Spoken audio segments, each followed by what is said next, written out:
Live from the world's capital markets, here are the latest financial headlines brought to you by News Factory. Hello and welcome to Friday's Daily Financial Report. The dollar-yen pair saw a minor dip of 0.2% in the last session.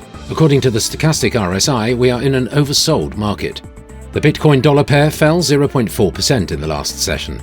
The stochastic RSI is giving a positive signal. The gold-dollar pair traded sideways in the last session. The stochastic indicator is giving a positive signal, which matches our overall technical analysis.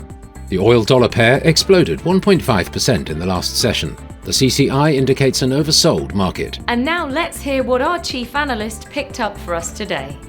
A global measure of stocks was lower, while the dollar gained some ground as the European Central Bank raised rates and signaled the need for more tightening, a day after the US Federal Reserve also raised rates. Bitcoin and the wider crypto markets pushed higher as investors reacted to signs of stress in the regional US banking sector and digested the Federal Reserve's monetary policy decision.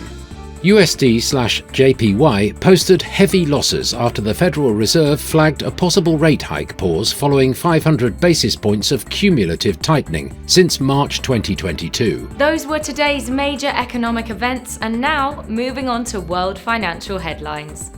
The US non-farm payrolls will be released at 12:30 GMT, the US unemployment rate at 12:30 GMT, Italy's retail sales at 0800 hours GMT. Germany's factory orders will be released at 0600 hours GMT.